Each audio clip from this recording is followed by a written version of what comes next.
got steering again, and I actually trust it. We need to solve that problem. Not the turn signal, that's Speedo. If we don't know how fast we're going relative to the earth we're covering or how far we've gone, it's kind of a liability. I'd really like to know how far I've gone and how quickly I'm getting there, if you get my drift. Now, with a Turbo 400, usually there's a cable that goes down from the Speedo to the transmission. My truck does not have the gears in the back of the transmission on the output shaft that go to that little plastic cog that spin that cable. So, what am I gonna do? I'm gonna talk to the satellites. I will get my relative position from the satellites and calculate how fast I'm going and turn that into a signal that goes to an analog Speedo. It's gonna be cool. I'm so excited, because we're gonna know how fast we're going. Right now, not anywhere, because red light. All right, back to work. Hi, I'm Gorm. That's my 1969 C10 with a big block 540. It tried to unalive me, but not the way you think. Not using the 700 horsepower big block, but by a simple little joint, one that might be hiding in your vehicle. I'll show you what it was and what I'm gonna do to fix it and why that one failed. Here we go. So while happily playing in Dominator Carb Land for later, that'll be fun, I needed to back the truck out because I wanted to flip it around to progress on some of the things I have on my list called a GPS Speedo.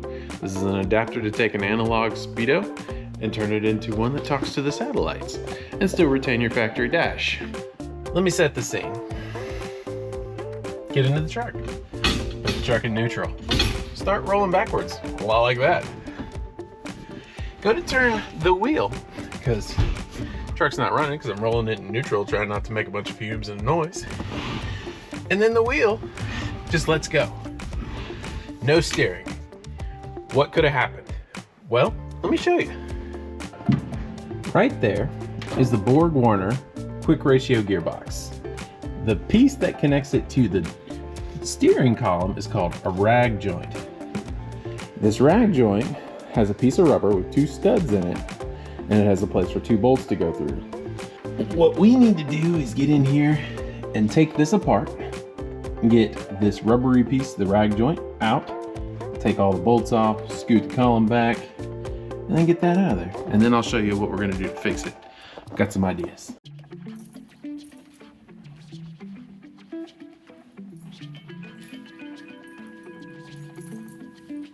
Look at this, ripped right clean through on both those bolts that hold it to the steering column. On the left was the bolt that was there. See how the threads go all the way down to the head of the bolt? And the one on the right literally has kind of like a bushing already machined into the bolt. That bushing will have a lot more surface area on this guy. And have you ever tried to file through a jail bar with a butter knife? It takes a really long time. That's what that bushing is. It's literally like a dull file. It will take a really long time to go through it, whereas the teeth on this threaded bolt all the way down would slowly chamber away at this and eventually, you know, unalive me. We're not gonna do that. We're gonna go to the dull butter knife, so it takes a very long time, hopefully more than my lifetime. And we're gonna put an interlock on the back of it. So if it ever does come apart, the chances of the steering column disconnecting from these two posts is even smaller. Can't totally get rid of this problem, but we can mitigate it down as much as possible. This is what the old stock one used to look like. I can't use this now because the, what are they called? The little things that interlock with these, the gear and teeth on the gearbox, they're a different pattern. That new gearbox has a splined shaft all the way around, and then it uses like a jam nut to hold it onto the steering box. This one, the jam nut's there, and then it has like a big old master spline. This won't work on that. So let's reassemble this and put that extra safety involved, and then we should be back to going. And in case it was hard to see under the truck, here's the old setup and where it hooked to that spline adapter to the steering gearbox, and here will be the new setup. See how much more substantial that is, and with that safety interlock, less likely to come apart. This will be our current go forward. Much more beefy, much more engineered, hopefully safer. Let's get it installed. I did not take that off because I didn't want to mess up my alignment. call me selfish, it's really good. So we'll go ahead and steal the bushing, put the hardware over there, stack all this stuff up, reconnect the steering column, and we'll be back in business.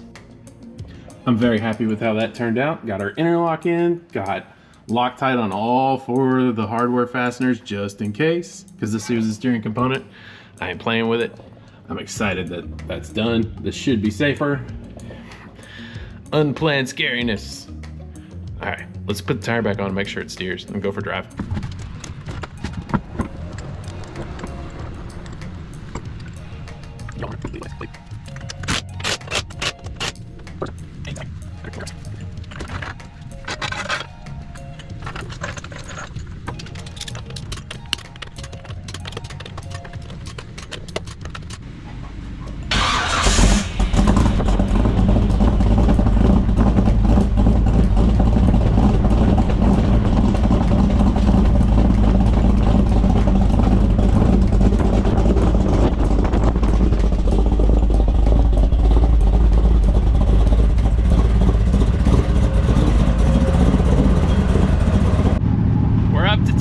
Steering is working, but we ain't got no speedo.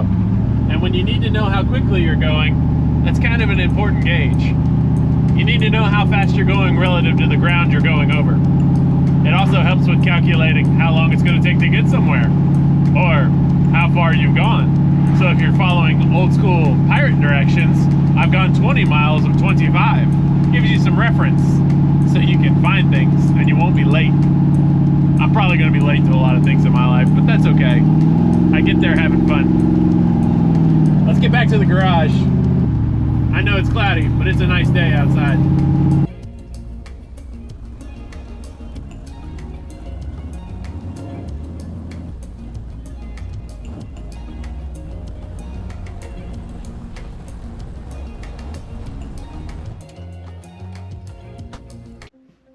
We're back. The steering's better, it's safer, and hopefully we don't ever have to mess with it. So let's take the 2 couplers that we used to make one, get them out of the way. And if you need that part number for the Borg Warner to the steering column, it's right there, but I would recommend getting one of these so you could steal the hardware out of it for the bolts with the bushings built in and that interlock ring. But let's come back to this GPS unit so we can have relative speed indicated. Box, antenna, wiring harness, not too complicated. There's not a lot of wires here. I gotta get this apart and get the cluster out of the way and make some room to work. So that's what I'm gonna work on. I'm gonna make some room to work. I do want to point out I'm installing the control box inside the cab and not underneath the hood or underneath the truck, because in the instructions it says this control box is not waterproof. So I'm gonna try and keep it dry and keep it safe. With the cluster out of the way, there's a lot of room in here. You can see like the oil, the vacuum, where all the instruments plug in, and the Speedo lives on this side. I gotta figure out where to put the Speedo box. It's not as bad as you think, and it's actually a really cool kit. So it is this control box, this cable, and this GPS antenna. You need a hot and a ground. This is for cruise control, which actually increases the rate the thing talks to the satellite for like 4,000 check-ins per mile. That's actually a lot. This is for like a vehicle speed control sensor. So if you have like a 4L80, 4L60, you could literally hook this right up and have a GPS signal. That's pretty cool. What it does, talks to the satellite talks to this, creates a little drill action, spins the Speedo. I can't spin it that fast, but that is what we need to stick in that. 69 truck talking to the satellites for relative position and speed. Pretty cool. Installation tips. We can't make this make any extreme 90-degree angles or kink it. We have to somehow keep it flowing to wherever that's gonna land. And I think that's gonna dictate more of where it's gonna live than any other thing that we have to do. So I'm gonna take the cable off, take the box, and go play where is this going to live under the dash. See you in a little while. I'm gonna do my best to light this because we're kind of down in a hole, but I think we're gonna mount this somewhere in this neighborhood and then run it over there. Because anywhere else, there's other stuff in the way, and there's gonna be AC and things that I gotta keep in mind. So yeah, looking like maybe here somewhere. I don't know. we'll keep messing with it and find out where it lives. I'll show you at the end. It's a new day. Been in here, getting it mounted, getting the wiring done. Let me show you what it looks like. I'm very excited about this. Got our positive and our ground hooked up. Got our antenna. Poke the antenna up here so it can see the stars. We should be able to put power to it and see if it spins that. So that's what we're gonna do right now. Turn the ignition on and find out.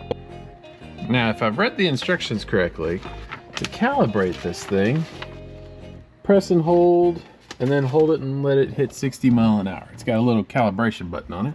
So press. Okay, all right. Did we get to 60? 62. Okay, all right.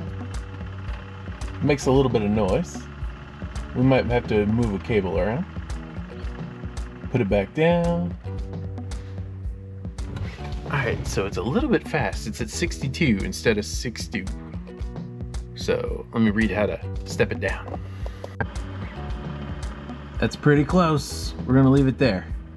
All right, I think it's time to put the dash back together. It's calibrated for 60 mile an hour. Now all the things need to go back. Oil pressure needs to get hooked up, vacuum, tack, wiring harness. And then we can take it outside, take it around the block, and check it with our GPS on our phone and see how accurate it is.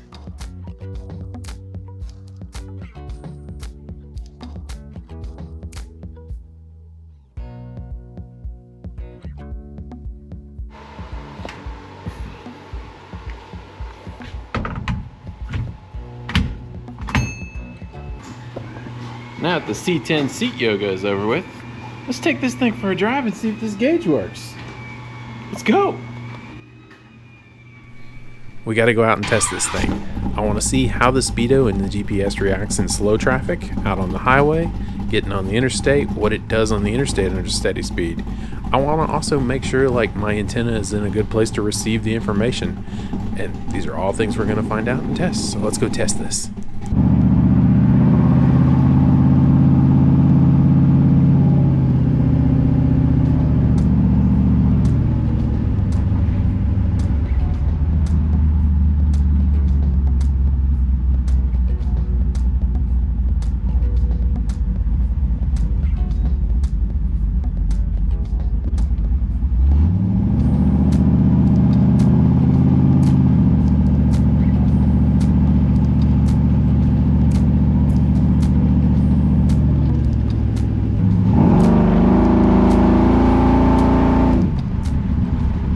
Let's go jump on the interstate and head back. Make sure that this can count that high, because it's doing good. I've turned off the phone GPS. I'm excited about this. It's doing real well. This isn't how you get on the interstate.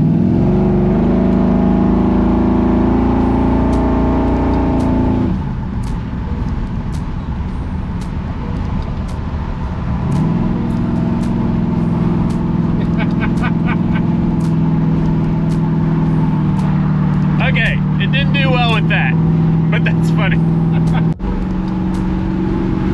It's really accurate. I'm very happy with that. All right, we gotta get home before it rains. Gotta cook dinner. Since installing, this thing has impressed me, but I've made one change since the last time I drove it. The antenna. I have scooted it back away from the windshield to see if we can increase the pulse rate at which this thing's talking to the satellites, and that might be why we were seeing that lag. Let's go test it and find out.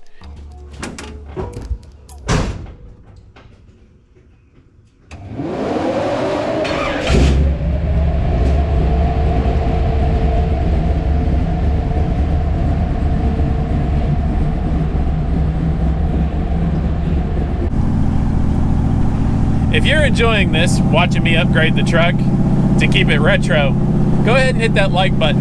And if this is your first time here, I invite you to subscribe. We're gonna keep testing this, we're gonna keep pushing it, we're gonna see what it can and can't do, and if it messes up, you'll see that in a later video.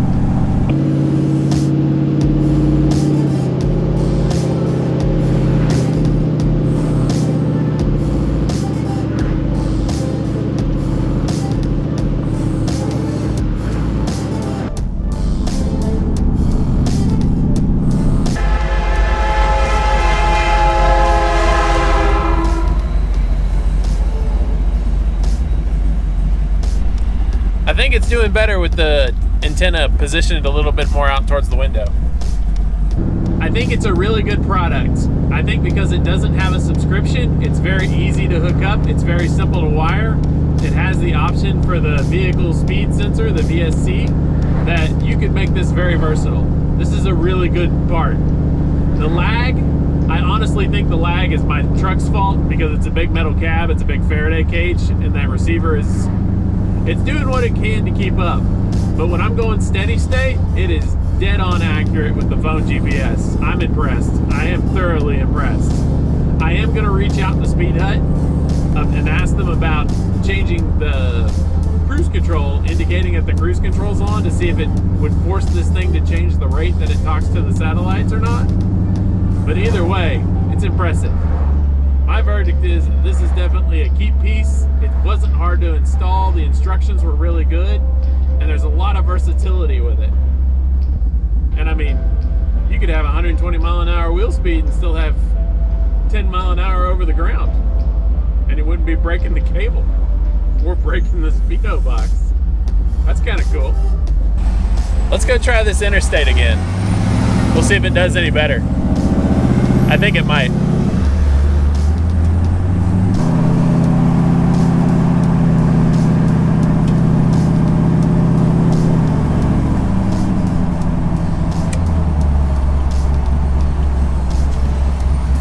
We might not get to use the gusto we did yesterday.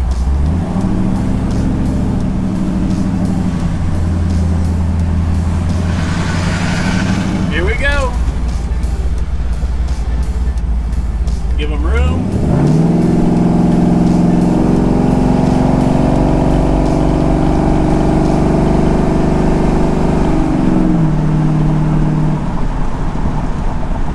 Much better. It did a lot better.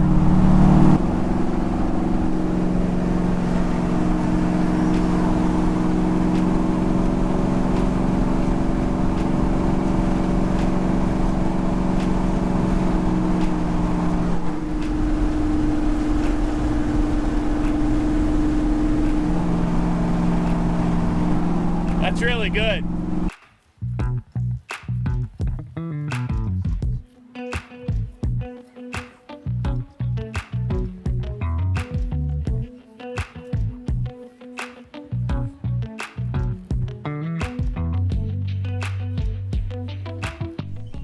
My verdict on the Speedhut Speed Box? I like it. It stands. I was able to use the Speedo. I trust it. It's accurate when I'm at a steady state.